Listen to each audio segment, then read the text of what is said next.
Hello y'all, this is Prime3285, and I just want to talk about the very first Resident Evil game.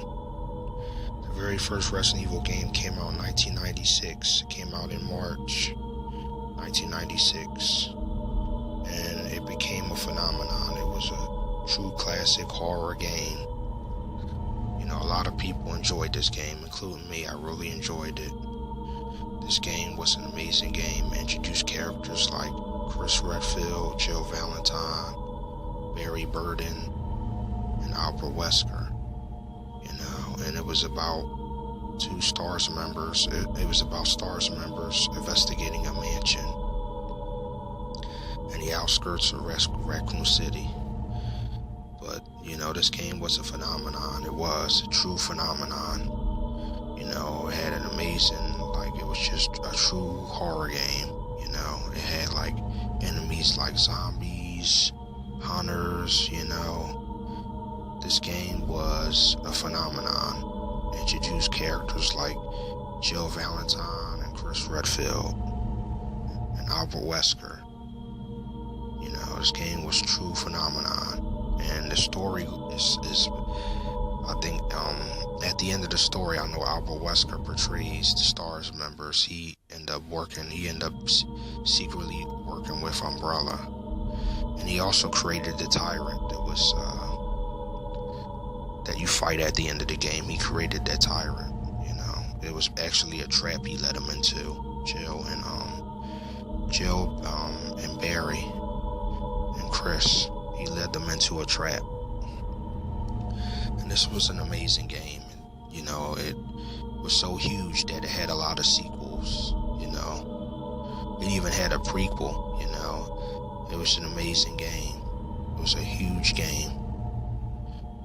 And this game was originally released for the PlayStation in '96. It was originally released for the PlayStation, the first PlayStation. You know, and it was an amazing game. And it was very popular. It was huge. It became a phenomenon, you know. And I will never forget playing this game. I just had an amazing time playing this game. It was really an amazing game. It was definitely a true horror game, you know. The very first Resident Evil, you know. And it was really popular. My favorite moments in this game is you walk in and the zombie is biting this guy's neck and he gets up, and then you have to run. I think you play as Jill, one of them, and then you gotta shoot the zombie. That was one of those moments I will never forget playing this game. Now, I admit this game wasn't the first Resident Evil game I played, but I'll talk about that in my next video, you know. But it's definitely a true classic game. This is the game that started it all, with many sequels down the line, you know. With a part 2, a part 3, you know, a part 4. It had so many sequels. It even had a prequel. This game was so huge that it even made a remake of the game for the GameCube. You know, it had a remake, and the remake just looked better than the original version. You know, the graphics, you know. This game also was re-released for the PlayStation 4, remastered. It was also remastered, released for the PlayStation 4. You know, remastered, it's digitally remastered now. You can get it for the PlayStation 4.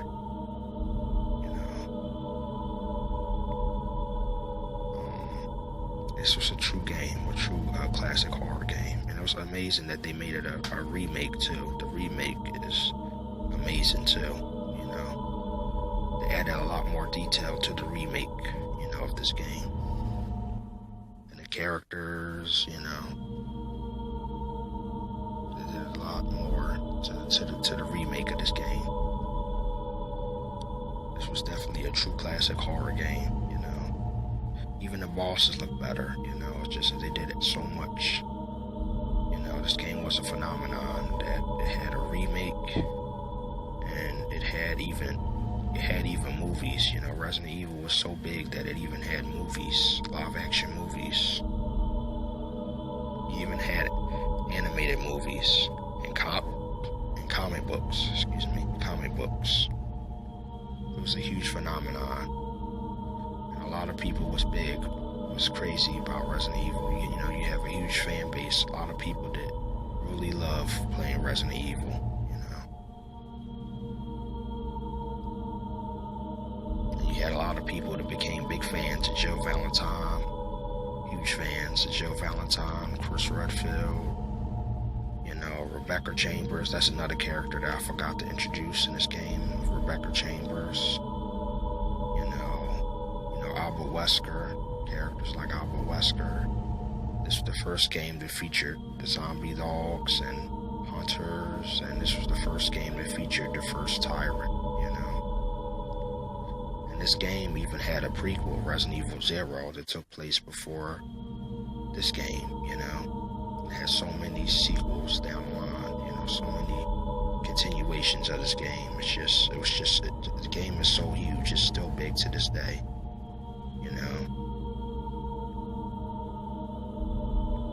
And it's a great game, it really is. And the remake is awesome too. Like, the remake is definitely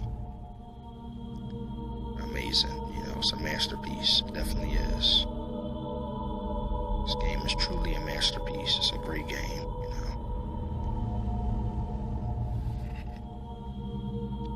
And this game just had an amazing story too. It had an amazing story, and it was the first game. It was the game, I think it was one of those first games that was released by Capcom that was a true horror game, Capcom before never released something like this that was really mature, that this wasn't a game, it wasn't for kids. This wasn't like Mega Man or Street Fighter, those other games. This was more violent and more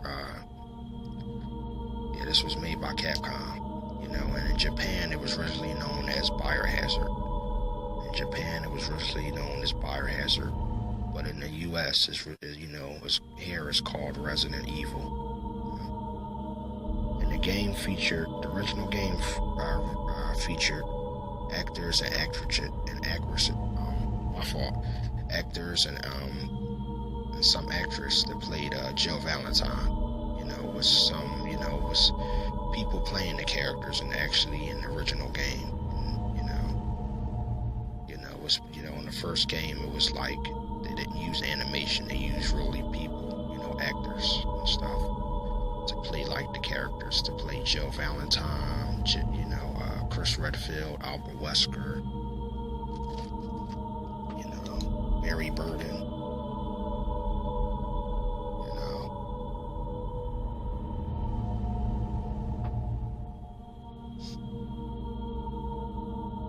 Now I remember people were saying that if you played with Jill Valentine, it's a little more easier because she has more. I think she has more more weapons, more guns. If you play as Chris, you only have a knife or something, and you get a gun later. So. But this game was a huge phenomenon. It started it all. The very first Resident Evil. This game was just a huge phenomenon, I'm a huge Resident Evil fan. I love Resident Evil, and this was definitely one of my favorites, all-time favorites.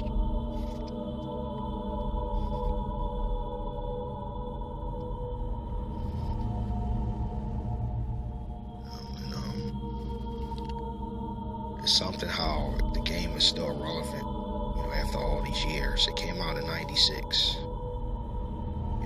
Is still relevant, still going strong to this day, with many sequels and spin-offs, and even movies,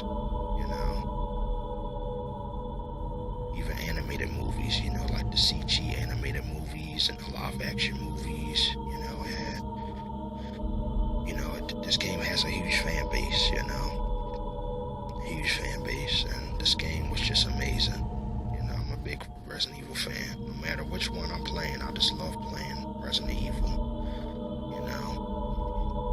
Capcom did an amazing job with this game and with many sequels down the line.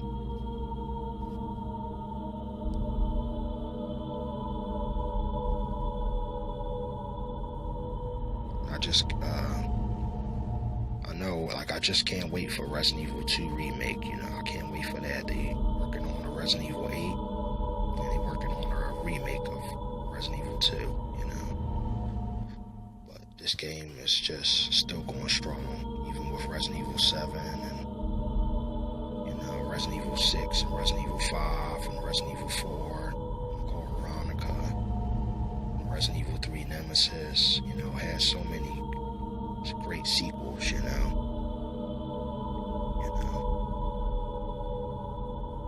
And they kept going more further with the story. You know, introducing new viruses. You know, this game introduced the T virus. This was the first game that started out in a mansion, which was a huge house. It was a mansion, and you had to go through there, many rooms, and you had to it was true survival horror. It was a horror game. You know, you had to survive. It was a true game. You know, definitely a great experience for myself and many players that enjoyed this game. Never forget playing this game. I love playing the remake. I know I like the remake. I think I played the remake a little more than the original game for the PlayStation. You know. Now I know a friend of mine had the original game for the PlayStation. But also I like the remake. They did an amazing job with the remake because everything just looks so much better looking, updated. Mansion, you know, it's like they added more detail to make it more scarier, the remake, you know. And I want to talk more about Resident Evil, you know. I'm gonna make another video about Resident Evil 2, but right now, this video, I want to talk about the first Resident Evil because this started it all, you know. Characters that people end up loving, you know. This was an amazing game, you know. This was the first game where you face a tyrant and you use a rocket launcher on it, you know, at the end. You know, and then at the end the mansion exploded, you know, while Chris and Jill got away, they ended up surviving.